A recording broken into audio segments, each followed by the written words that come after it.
Stereogenic centers have a point where two attached groups can be interchanged to obtain a stereoisomer.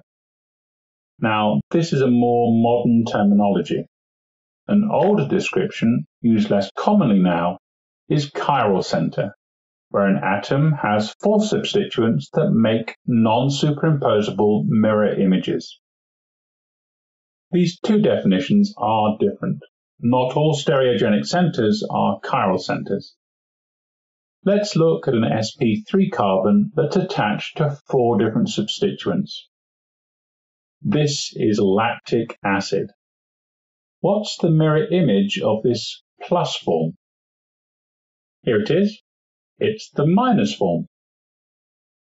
If we take minus lactic acid as depicted and rotate it about the hydrogen-carbon axis by 180 degrees, what we get is not superimposable with the original orientation of the plus lactic acid.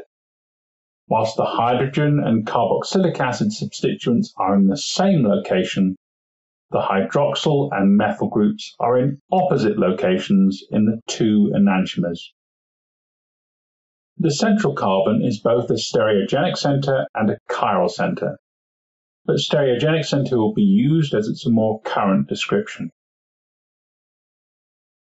It's always good to be aware that both terms are still being used today.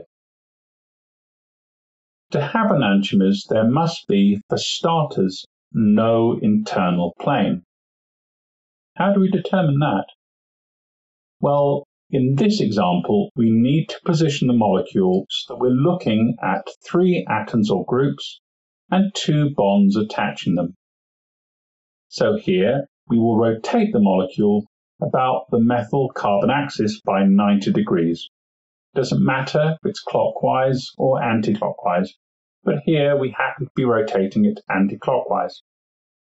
Now we will look to the right and the left of the methyl, carbon, ethyl groups and atoms and their bonds, and determine if the left and right sides are the same in relation to the central plane.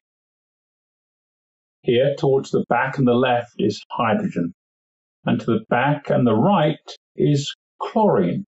So the answer is no. Thus, the molecule has no plane of symmetry.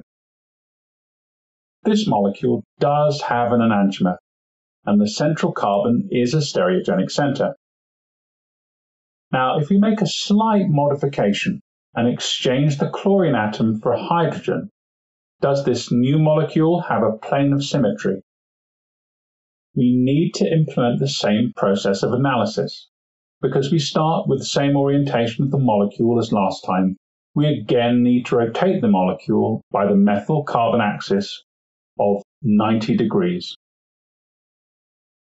Again, we are comparing the right and the left of the plane made by the methyl, carbon, ethyl groups and atoms and their bonds.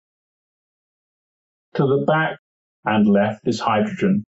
To the back and right is hydrogen, or forward left hydrogen and forward right hydrogen in the case of a clockwise manipulation seen in red. So this time there is a plane of symmetry. Thus, there is no enantiomer for this molecule. The central carbon is not a stereogenic center.